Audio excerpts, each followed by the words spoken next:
Welcome, everybody, to another episode of To the Rack with Mac. I am your host, Nick Mac Daddy Mac, and we are here with another amazing episode this week. My special guest tonight, with over 50,000 followers on TikTok, one of the great NBA minds out there, Funny Fat Boy. He will join us in a little bit. We're going to talk all things NBA trade deadline, but especially James Harden to the Philadelphia 76ers in exchange for Ben Simmons, Andre Drummond, Seth Curry.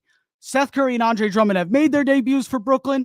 James Harden is set to come back after the All-Star break, so we're going to talk about the winners and losers of that trade and get into everything in between, as well as the Boston Celtics now own the longest winning streak currently in the NBA, 9 games with a 50, I repeat, folks, 50-point win over the Philadelphia 76ers in Philadelphia tonight. So we're going to talk about Jason Tatum, Jaylen Brown, what they mean to the Boston Celtics, this surge that they're on up the standings, and again, everything in between, as well as a team that is trending in the other direction, the Los Angeles Lakers. Do we think they can turn it around? What can they do to turn it around? Where do they go from here? Is this team salvageable? We're going to get into that as well as our picks for all the contests over All-Star Weekend, including Slam Dunk, 3-point, and All-Star Game MVP. And maybe, just maybe, we're going to kick it old school for a couple of minutes as well. But with all of that out of the way, ladies and gentlemen, I want to bring on my special guest, my good friend, again, one of the great basketball minds out there, Funny Fat Boy with over 50,000 followers on TikTok. My man, welcome to the show. Thank you for having me, man. This is amazing. This is awesome. I always Absolutely. wanted to be part of a radio show like this. Thank you. Appreciate it. Absolutely. And again, like Funny Fat Boy said, thank you. You reminded me. I forgot. We are live on AWSM and AWSMradio.com. Shout out to the crew out there. I was simulcasting on our YouTube, To the Rack with Mac. Anyway, Funny, a lot of crazy stuff to get into here tonight, my man. A lot of crazy There's a lot of stuff went down stuff on the NBA trade deadline. Especially, we all know the big move, James Harden to Philadelphia in exchange for Seth Curry, Andre Drummond, and Ben Simmons. And I believe a second-round pick as well, or a first-round pick, my fault. What was your initial reaction? Because this was a very quick happening trade. It went from the previous day to this isn't going to happen. There's no way this is happening. To we wake up in the morning to this is a 50-50 chance of happening. And by 2-3 o'clock in the afternoon, this trade is done. Yeah. I was one of the people that thought Philly's not going to get this done simply because of what they're asking for. But, once it happened, I felt like, well, it was two teams that didn't really have a choice. Like, James Harden wanted to go. Ben Simmons also wanted to go. So making them stay didn't really make sense. They're the only two teams that really have enough to talk trade with him. So it made sense. Now, am I happy about the trade? No. I don't think Brooklyn lost. I just think they took the most risk out of the two teams. Absolutely. And it could just pan out really bad because at the end of the day, the truth of the matter is to me, Ben Simmons is not a good point guard. Yet you always need him to play point guard. Like that's just kind of his skill set. He's just not very good at it in today's NBA. Like you have to be able to shoot. And again, people always bring up Russell Westbrook and okay, they can't shoot, but they're not afraid to shoot. Right. Ben can't. That's a different conversation. You're absolutely right. Like he can't and won't, and that's different. Like at the end of the day, we've seen Russell Westbrook shoot good from three, whether it's rare or not. He'll shoot it. Like Ben, you just won't. Like it's different when you're being left open, you're shooting and missing, or when you're being left open and you're not shooting. Like you're just standing around.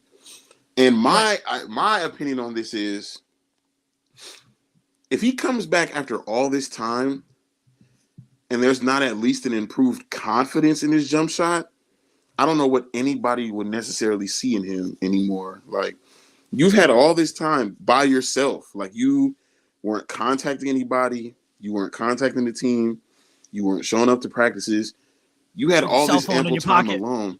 With your cell phone in your pocket. You had all this time by yourself. Kicked out. Crazy. And Crazy. And then on top of the time that you've already had in the NBA, like you've had all this time, and then also you've had an off season plus extended time off because you don't want to play. If you come back and your confidence is still low and you're still not attempting to shoot the ball, like what were you doing all that time? Just waiting to be on the team? Like I don't really understand. Yeah, no, absolutely. Listen, my initial reaction to the trade, first of all, was like, holy shit, man. Like this Yeah. actually just happened. It kind of shook up the Eastern Conference for, we don't know how this is going to turn out. So I can't say it shook up the Eastern Conference, but to me, my initial reaction was this is going to shake up the Eastern Conference quite a bit because the Nets were in the midst of a 10-game losing streak when this trade went down, or a 9-game losing streak. Then it got to 11. Mm-hmm. So for me, it was like, all right, they had to make this trade. And then now all the reports start trickling out. And you're like, wow, they really had to make this trade. Kevin Durant supposedly was like, yeah, get this done. James is checked out. We can't deal with this. Apparently, Steve Nash and Kevin Durant want this beautiful movement basketball, team basketball. They want the ball moving around. And James Harden wants ISO ball and has apparently even rolled his eyes when plays were drawn up from Kevin Durant. Now, how much I really believe of those reports, I probably believe about 40% of it. Do I think there was hostility in the locker room? Yes. Do I think there was a rift between Harden and Kyrie due to Kyrie sitting out home games? Absolutely. Do I think there was frustration because Kevin Durant goes down and then they start losing a bunch of games and James Harden puts 4 points up against the Sacramento Kings? Yes. All those things are quite evident. And we saw this happen in Houston, too. This is not the first time we've seen James Harden check out of a situation or seemingly check out of a situation. So I think this trade had to be done.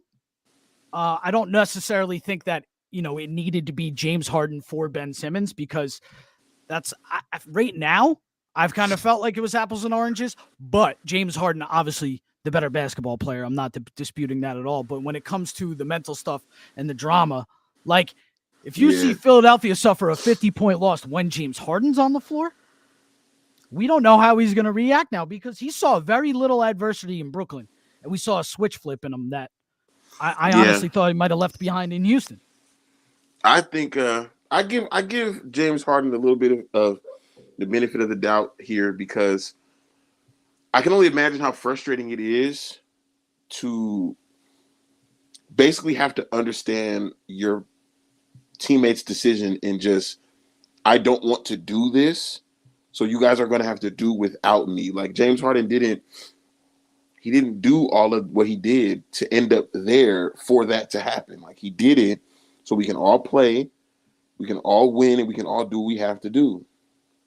I understand. I don't really understand acting the way that you were acting, but I do understand the frustration. He might not have, a lot of people forget that everybody in the NBA has different personalities that aren't so much bad. Like maybe he's just like, I don't want to deal with this because we can bring up other people that are greats that I know for a fact wouldn't have dealt with something like that. Shaq, Jordan, they'd be like, bro, we're out of here. Like, because what is going on? Like, we're trying to win today.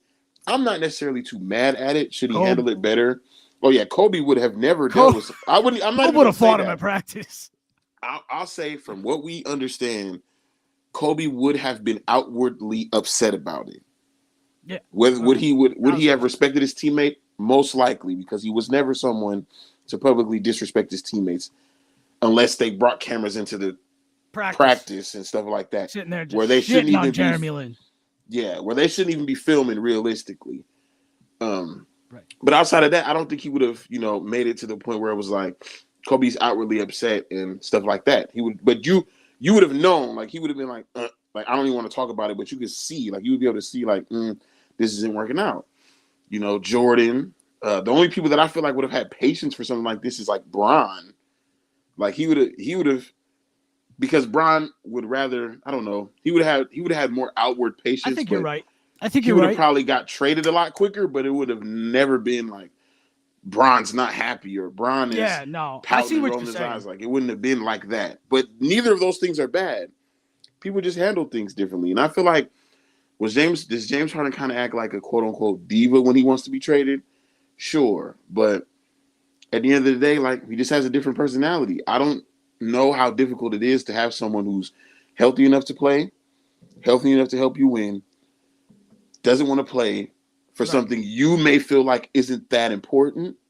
You know what I'm saying? Like, it's important to him, so I can't tell him it's not important to him, but to you, it may not feel as important. So it just feels like why did you even come here knowing that this was going to be somewhat of the situation? And you still were like, yeah, we can win. And like, what was the point? Like, did we make all these moves for nothing? So Right.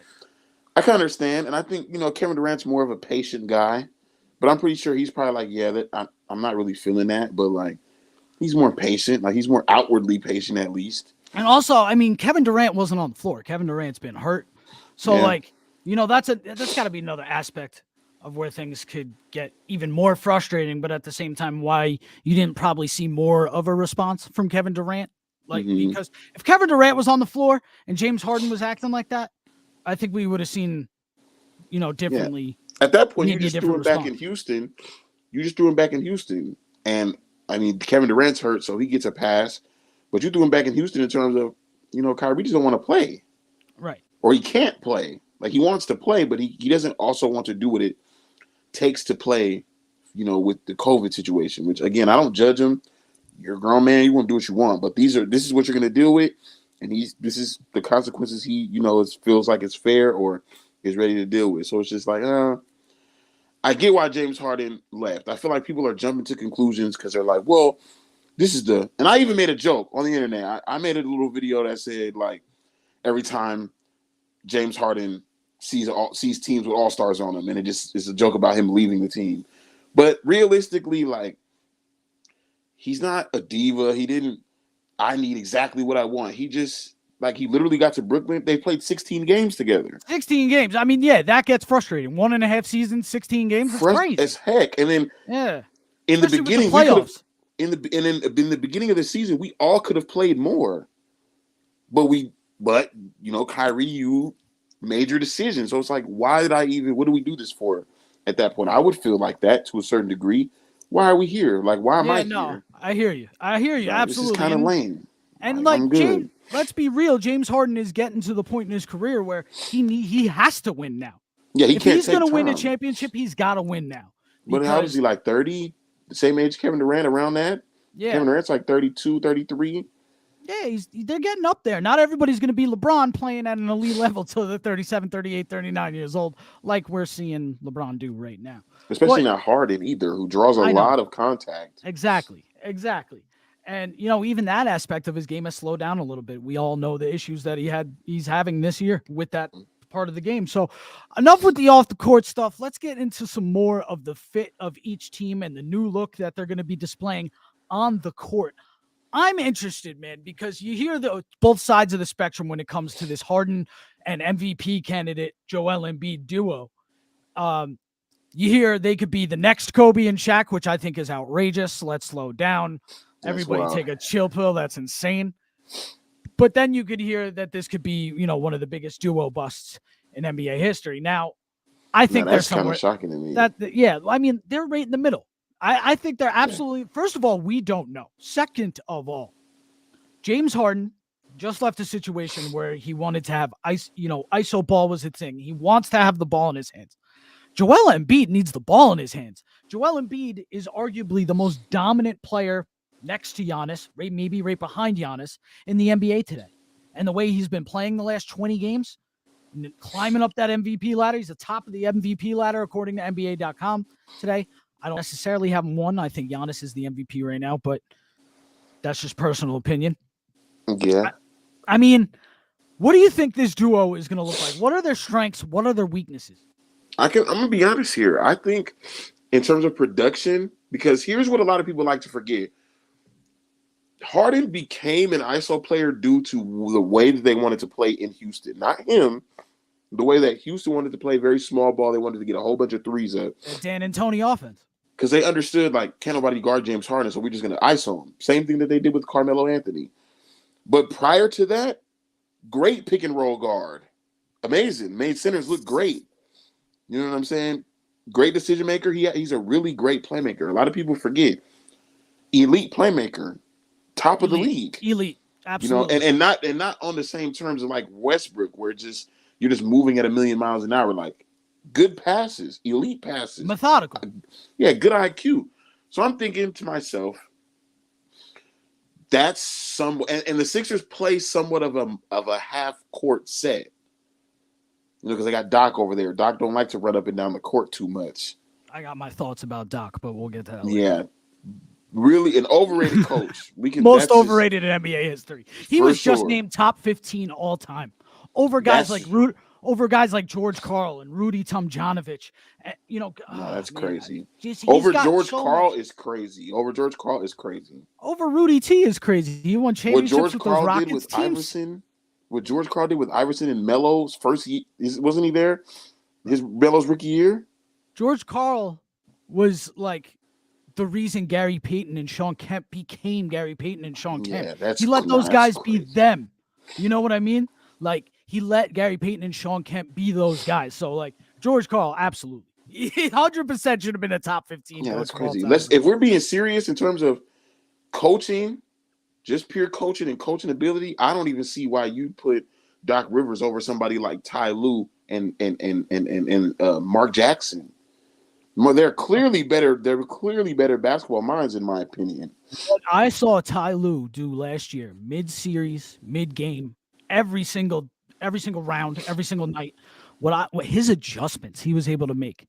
They would come out and they would be getting, like, you think, oh my Lord, the Clippers are about to lose by 30. Oh my Lord, they are losing by 30. And they'd come back and just slowly and then go on this little burst for like 7 or 8 minutes, especially at the beginning of third quarters, right after Ty Lue made those adjustments at halftime, and they'd run away with a win, and again, of course, it obviously fell short in the conference finals to Phoenix, but I mean, that was better coaching than I think I've ever seen Doc do.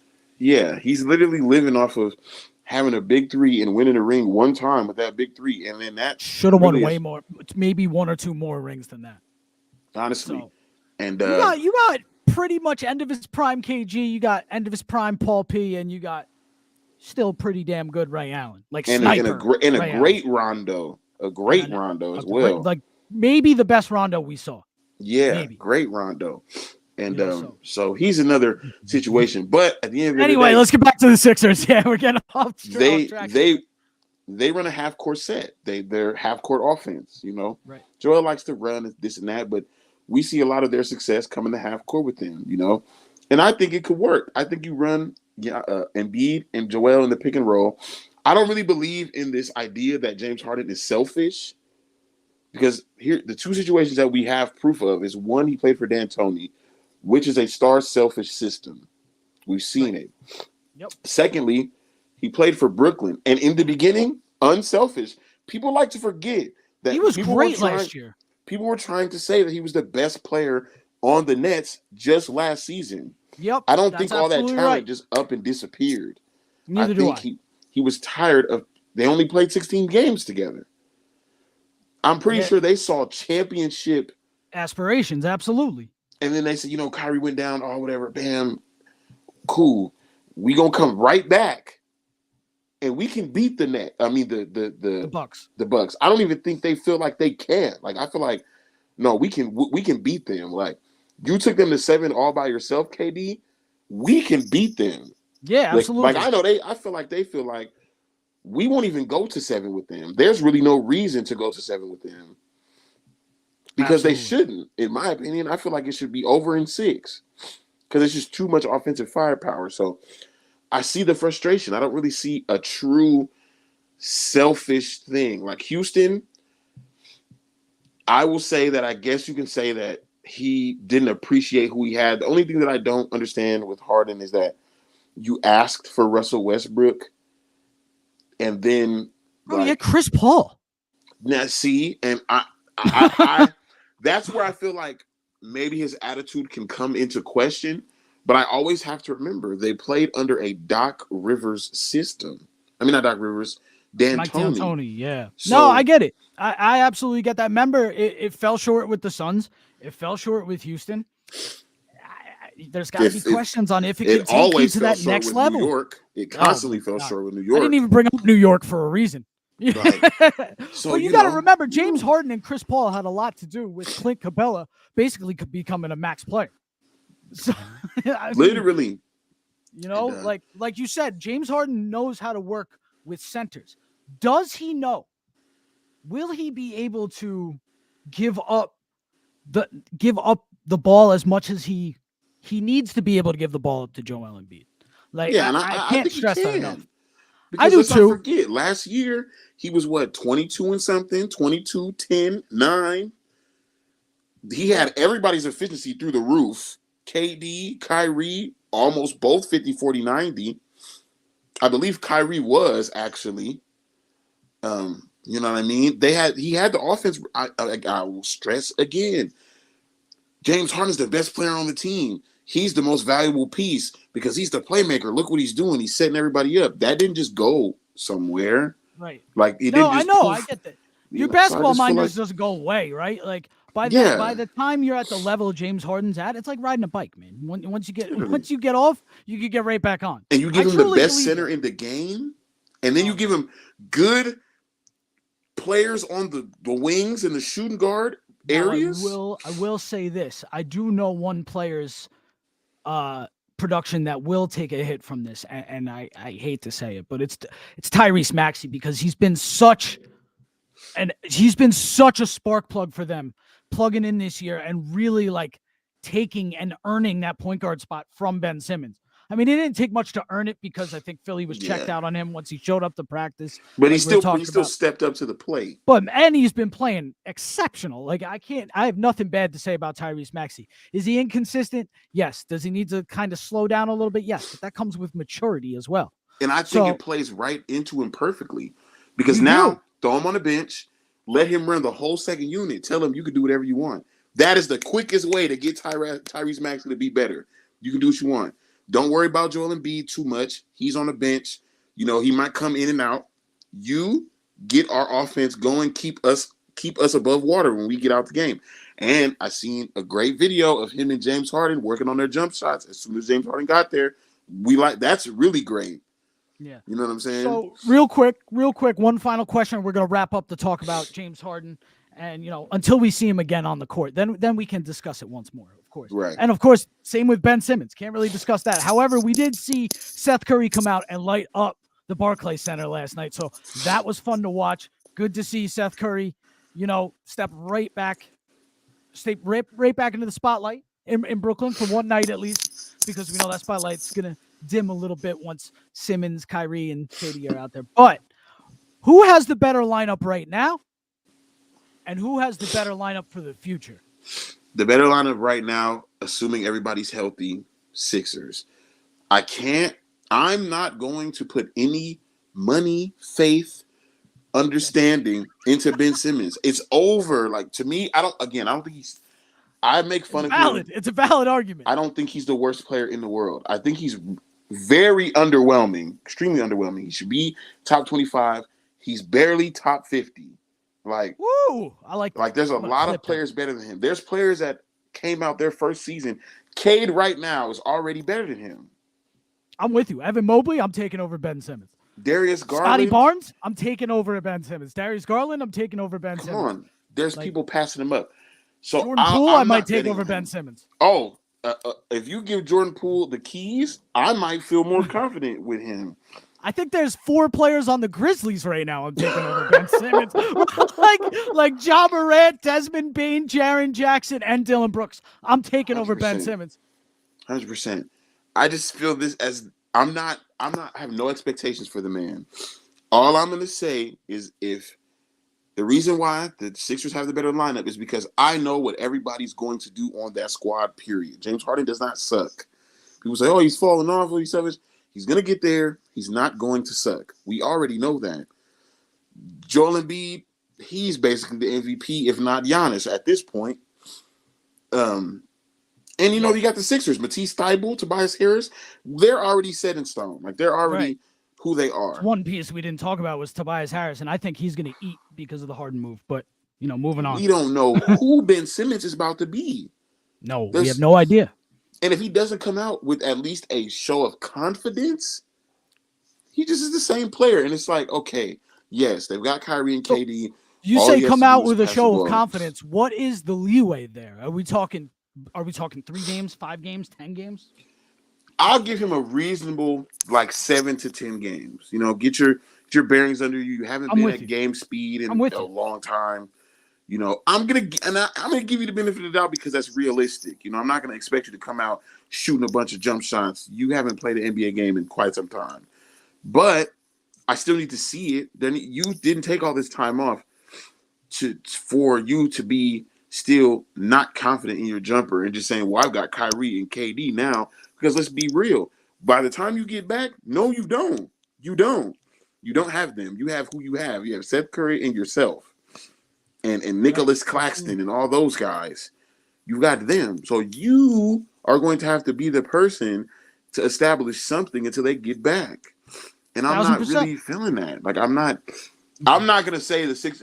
I can't say Brooklyn won the trade when they literally have a player who we don't know what's gonna happen when he gets on the court. We have no idea. We don't know if he's gonna be worse, better, or the same. And you just can't.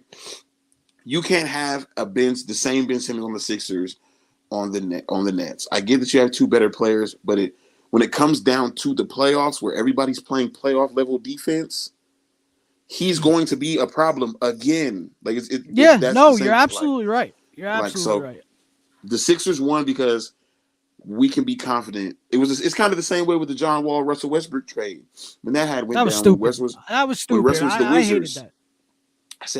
I said the Wizards won the Why? trade. You don't know what James Harden's about to do. I mean, I thought you were John talking Wall's about about the to one do. that they were talking about Lakers Russell for John Oh Wall no, to the Rockets, because I thought that those rumors were dumb. I was like, that helps nobody.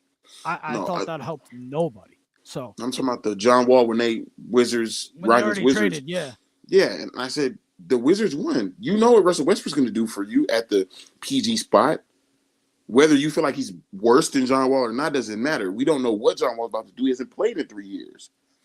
Yeah. Same thing with Ben. I mean, we don't know crazy. what you're going to do. So, I saw a crazy stat about John Wall's playing time. In the last 5 years, Dirk Nowitzki has played more games than John Wall. Dirk has been retired for 3 years.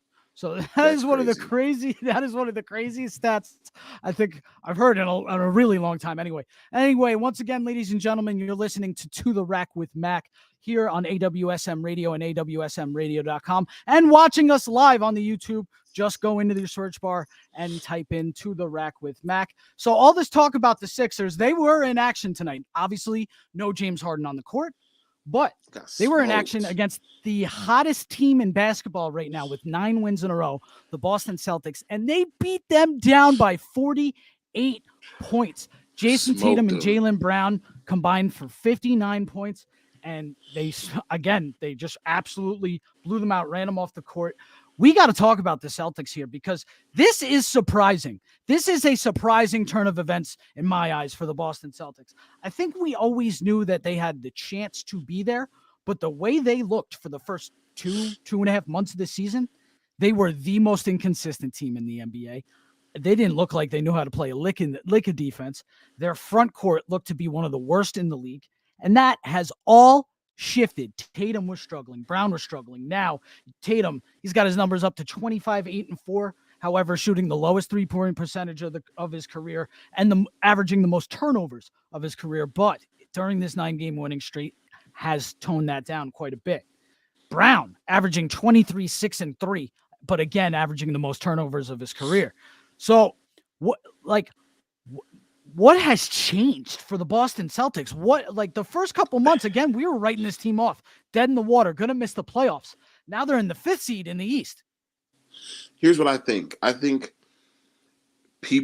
they're finally doing what people wanted them to do together, but fans are funny. So funny. They're not and ridiculous. This is not 2K. You wanted those two guys to be better playmakers, which neither of them really were coming into the league. They're bucket getters. They get buckets. So you want them to make with each other and make plays for each other. That's going to come with a whole lot of mistakes, a lot. And I love to see that they're averaging the most turnovers this year. That means they're trying to get each other involved. They're trying to get their teammates involved.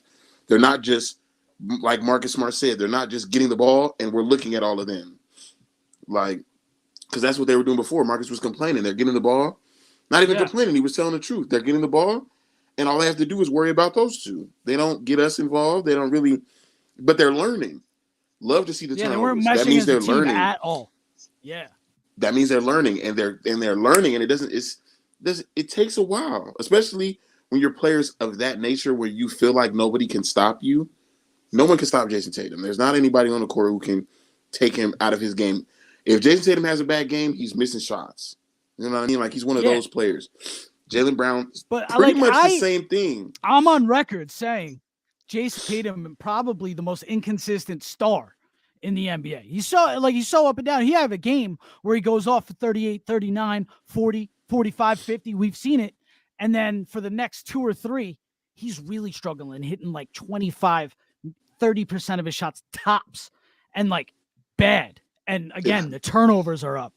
But again, you're right, because the chemistry thing has been an issue, especially when guys like Jaylen Brown and Jason Tatum, your superstars, are missing extended time as they have the last couple of years.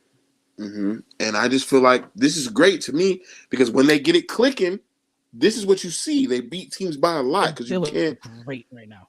You have 2 players that cannot be stopped. Then they have pretty decent surrounding cast outside of their center position. You know what I mean? So once you get them going, they're really, really hard to stop. And we have to remember, these guys are under 25, both of them. I think Jaylen Brown is 25. Like, they're still figuring it out. Like, Jason Tatum is still learning. Jason Tatum's still 19, ain't he? Pretty much. That's what they say. That's what they say out there. He's still learning the game. And and when you add things to your repertoire, I think we've been spoiled. This plays right into a really good point, because people think, oh, LeBron doesn't have no influence in the league. He spoiled us with, we expect every player to be able to do everything, if that's what you want to be called great for. That's not every player. That's a great point. He's like one of the only players to ever do it. Like, honestly, like, and it was that good. So, gotta remember, people have different play styles. Somebody can't, it's just not like, oh, you could become an elite playmaker, just do it. It's not like that. Like, Jason Tatum has to learn how to do that. Jaylen Brown has to learn how to do that, especially when they've been this successful without necessarily doing that. Like, they have to learn, and they're learning. I love it. You're turning the ball over. That means you're trying. I can respect you trying. Of course, you got to get better, but I'm not going to down you while you're trying and then be like, oh, look at you now. You're doing it great. What happened? They were making mistakes, turning the ball over, and I feel like them shooting their lowest percentages is because I don't think they're taking as many shots from their teammates. And they're a little streaky. Sometimes they can't get going right away. It was kind of crazy. They're ready to take that hit. Absolutely. It was kind of crazy. As the trade deadline approached, everybody was screaming that the Celtics really needed a pure point guard. Trade Marcus Smart, trade Dennis Schroeder. They ended up trading Dennis Schroeder, but they didn't get a playmaking point guard back, so I don't think they messed up there. I still like Marcus Smart as a serviceable point guard, especially like you said, we have shot creators and shot makers like Jason Tatum and Jaylen Brown. So I don't think that's such a big issue right now. I do think I have an issue with their front court. And I do like the leaps that Robert Williams and Grant Williams and Robert Williams have taken this year. Mm-hmm. However, I'm not sold on that front court being able to be a championship front. I'm just not sold on that whatsoever. And honestly, that is their weakness. That's their one weakness defensively and offensively. So it's a concern for me, because when you get deep into the Eastern Conference playoffs, even when you get into the second round, you're going up against Joel Embiid. You're going up against Giannis Antetokounmpo. That's not easy matchups for you whatsoever. Again, Miami, Bam Adebayo, Chicago, Nikola Vucevic. You got some beasts in the front court. Be some real scorers. Who on the Boston Celtics, those 4 guys I just named, who's getting tagged with those assignments, because they're getting cooked.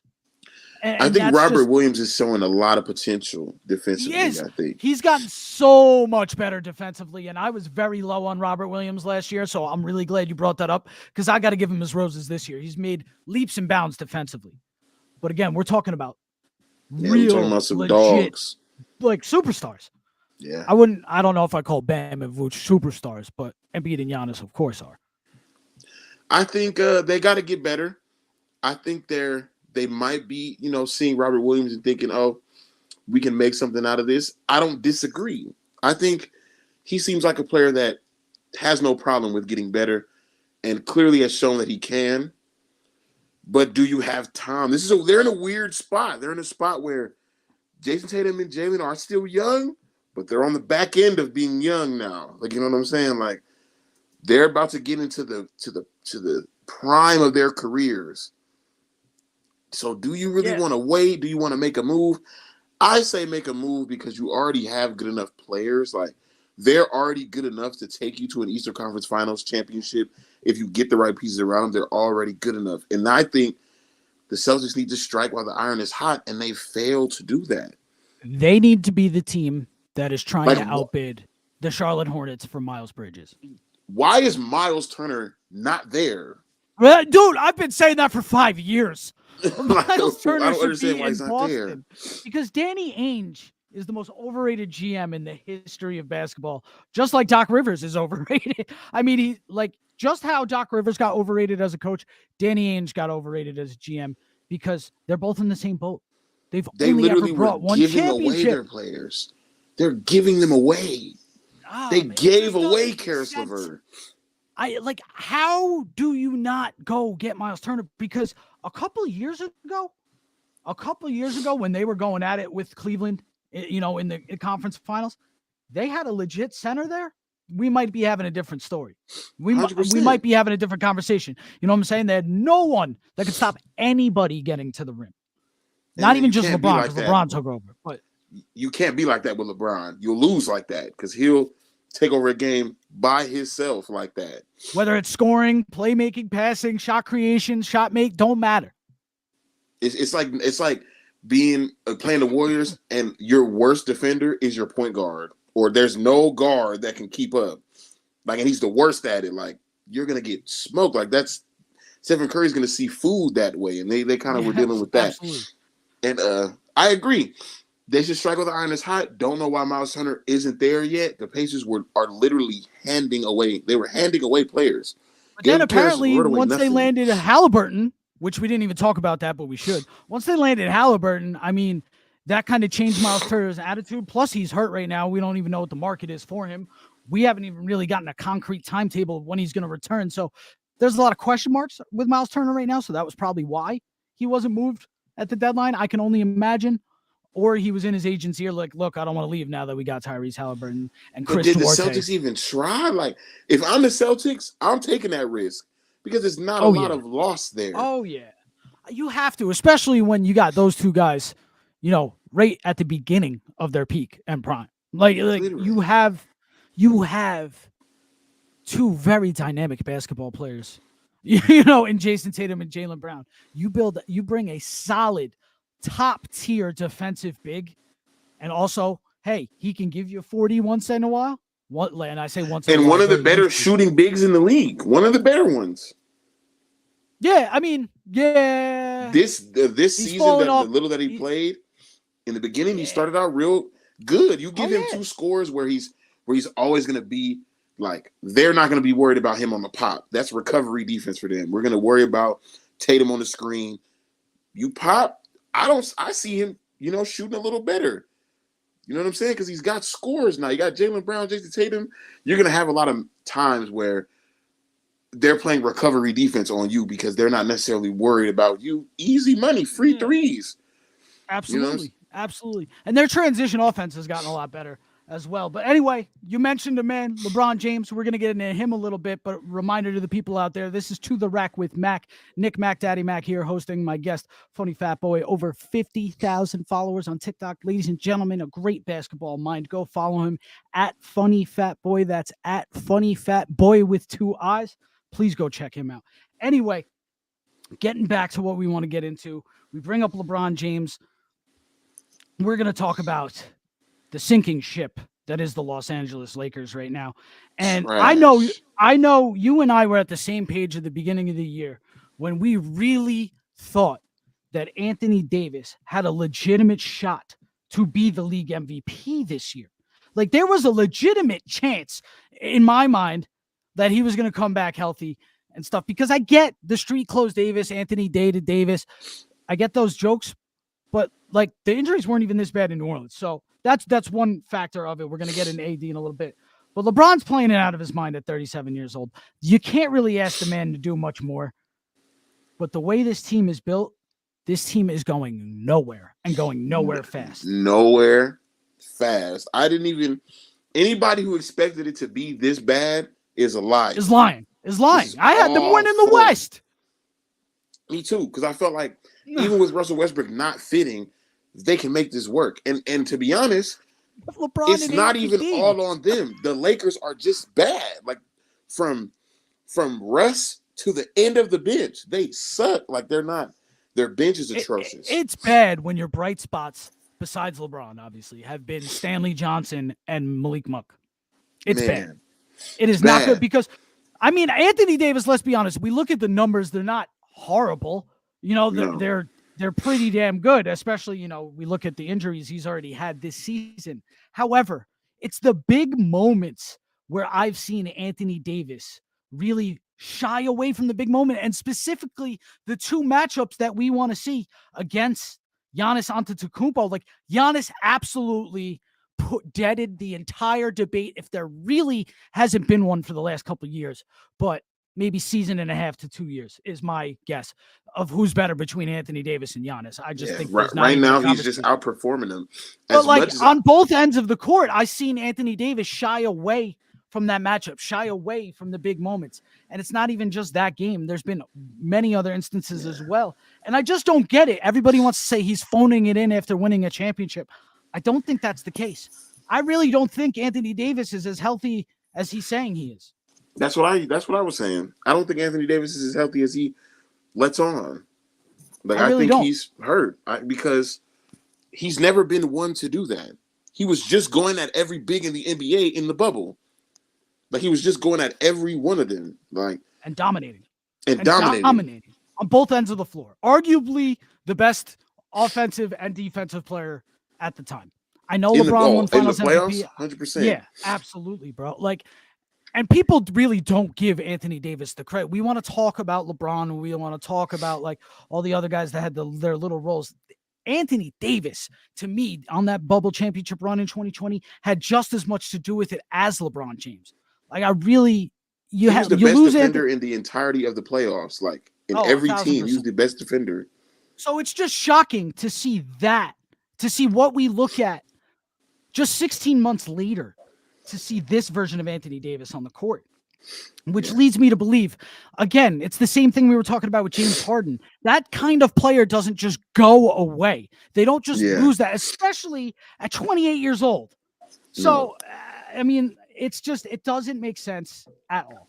Well, and I know when people hear us say injury, they're going to feel as though it's an excuse, and it's like, it's not. You have to remember, these are professionals. This is not Space Jam. Their powers just don't disappear. Right. Like, if somebody goes from being that good to being where it's like, wow, you are declining fast, injury is the first thing that I think of. Like, there has to be something where he can't perform at the level that he usually performs at. Because he's a pro. He's been doing this his whole life. He's been doing this for years as a job. Like, it doesn't just go away. Like, there's something underlying, whether it's his mentality or he could be hurt. He could be and Anthony Davis has a track record of being a lot more hurt than he entails all the time. Like, absolutely. LeBron literally admitted in a podcast, Anthony Davis did that the entirety of the playoffs. Like, every game. He was like, I don't think Anthony Davis was healthy at any point during this time. He said he said when he fell and he hurt his ankle that game in the finals, and LeBron said LeBron said he was scared. Like, I don't know if I can do this by myself. He said Anthony Davis took his sock off and his foot was black. And he still played. He went back out there. So it's like, I don't know if those are catching up to him, which is also plus the quick turnaround between the bubble and the next season. Mm-hmm. There's still the lasting effects of that. I don't care what anybody says. They're especially still when you're lasting. 7 foot. And how injured the whole entire league was last year from the beginning of the year to the entirety of the playoffs. It was crazy. My question to you about this Lakers team, though, we could sit here and pick on AD. We could pick on Russ. Look, we know the problems with Russ. He's inefficient as hell. His shot selection is awful. He turns the ball over a lot. However, high energy guy, got kind of a guy you want on, you want on your side, but you can't look to him to be a shooter. You can't look at him to be a shot creator. That's not Russell Westbrook. And they knew that it's when they got him. They knew that. Exactly. Can they do anything? Because the buyout market ain't going to help. I don't care if you go sign Goran Dragic tomorrow. Ain't going to help this team. Sorry. Hate to break it to you. No, might help the playmaking a little bit. Maybe. Might help the scoring, but I don't think so because Goran Dragic is a shell of his former self. He's a shell of the Dragic we even saw 16 months ago in the bubble, who was helping lead the Miami to the finals. Can they turn around at all? Because this team does not play defense whatsoever. Yeah, that's what I was going to say. They can turn it around. It's all effort. Act like you want to play. We look at the Lakers and we see like, dang, they act like they don't even want to be out here. Bro, losing that Blazers team the other night, a Blazers team that had just traded their entire no CJ McCollum. I think Anthony Simons was out there with CJ Ellerby tearing up the Lakers. It was crazy. Effort. You can see there's no effort. You can just kind of see it when boards go up, nobody wants to go get them. Russ is the only one. Russ and LeBron are seemingly the only ones who have high level energy. LeBron takes his breaks. He's 37. You know what I'm saying? And LeBron has always had an issue with being very outwardly upset on and off court in terms of his body language really shows that you screwed up. You know what I'm saying? Yeah. So he tends to do that. Whatever. That's a flaw. But just show more effort as a whole. Everybody. Absolutely. Melo, Malik, Russ, AD. Effort. Dwight. Act like you want to play. You know what I'm saying? I will say this. I've liked what I see from Dwight on the court. He just can't do it anymore. He physically can't do it anymore. He's been playing for a long time. Absolutely. And he's not even the Dwight that we saw in the bubble at all. He's not. No. It's just so significantly less physically capable. And I hate to say that because I love Dwight Howard. Orlando Dwight is one of my favorite players I've ever watched. He took the league by storm for 3 years there. That was just absolutely incredible. So to see him like this is awful. But I'm with you, man. I think if they put in a little more effort, they can end up as a 6 seed, maybe the 5. I don't think you're going to see him escalate to the top 3 or 2. That's just no way I see that happening. Just because of how good the West is. For sure. The Suns, the Warriors, and the Grizzlies have been phenomenal. I know the Jazz are up there. Y'all know how I feel about the Jazz. You could just go watch my last 9 TikToks if you want. I mean, the Jazz are the biggest frauds in the world, and Donovan Mitchell will not be there after this year because they will be a first-round exit this year. Utah, go get Cam Reddish, Utah. Go get him. You want to bring in? You want to bring in Danny Ainge? You want to bring in Dwayne Wade as a minority owner? I still don't think that's enough to keep Donovan Mitchell there.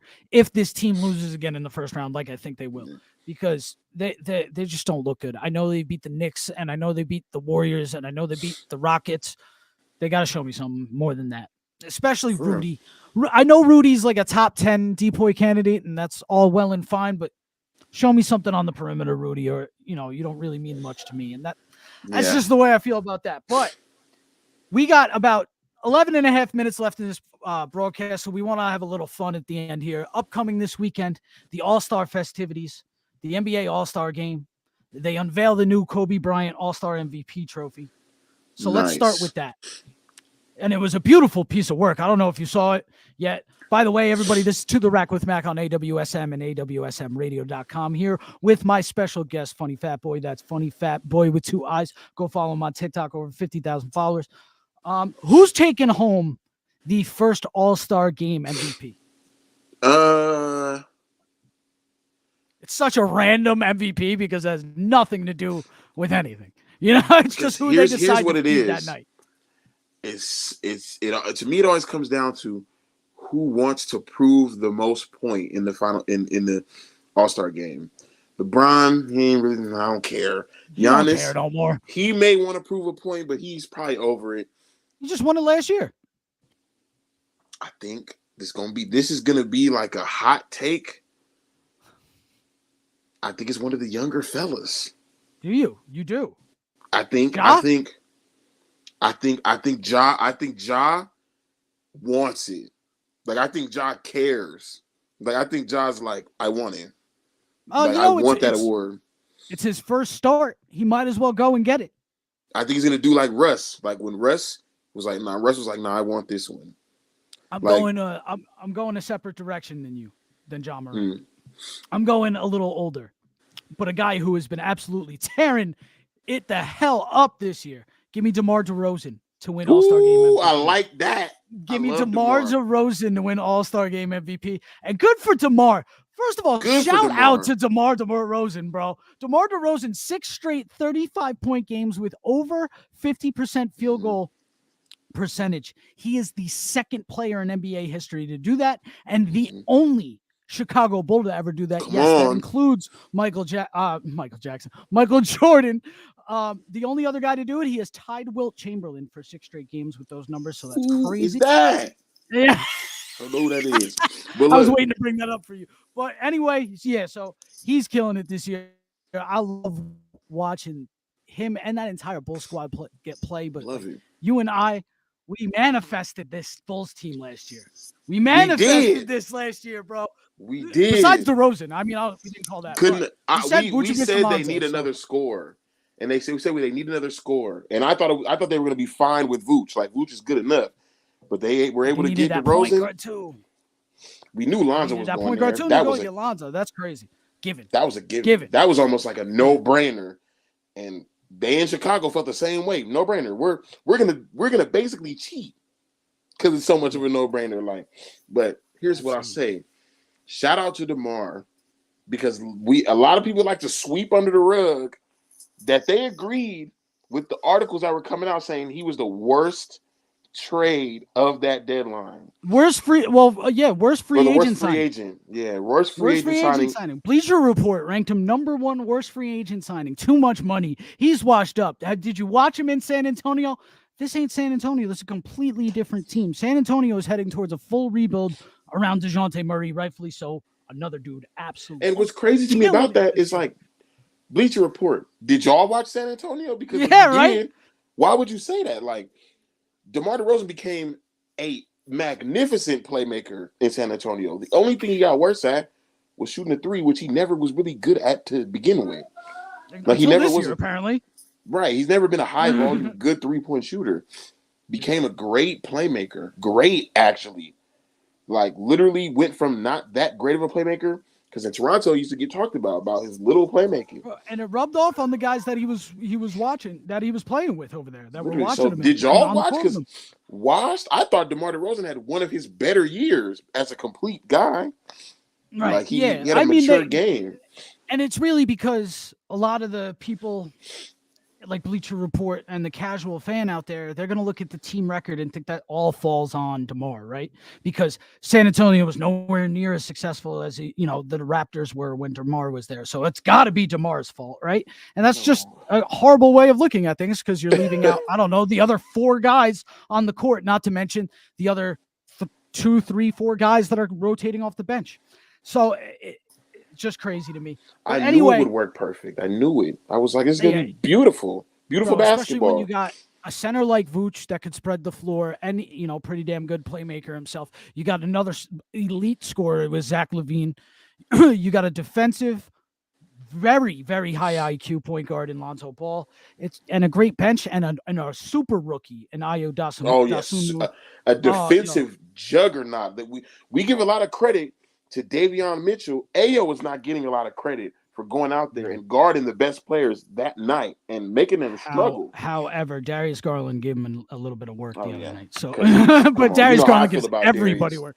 Anyway, real quick, slam dunk champion. I'm taking Jalen Green. You know what's? Just so I don't pick the same person as you, I'm gonna go Cole Anthony.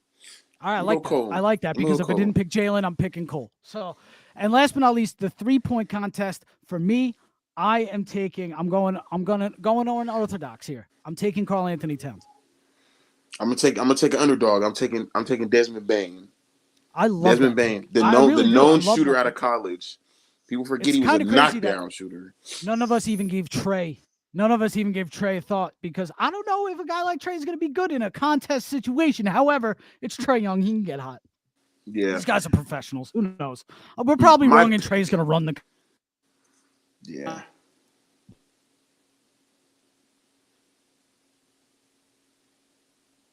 You there?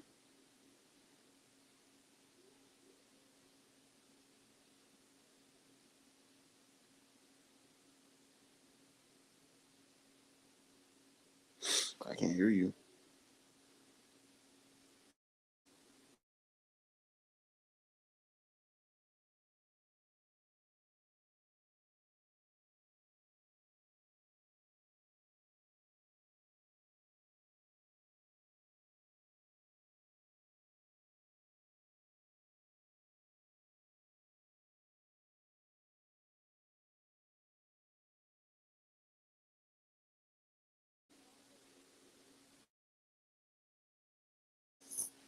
Let's see if he comes back.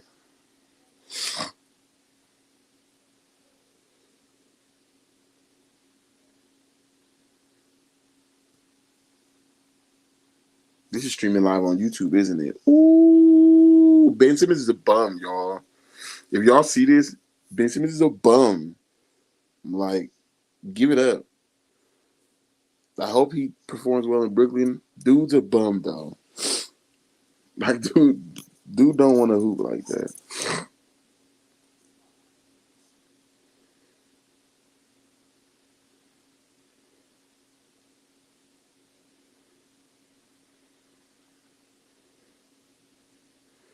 Did you hear me that whole time? I couldn't hear you. You went out just a little bit. All right. So anyway, we're just gonna cut it off. That was 55 minutes anyway, so we're just gonna cut off the show where we were talking because we were done anyway, pretty much. I'm just gonna end the live here, and then just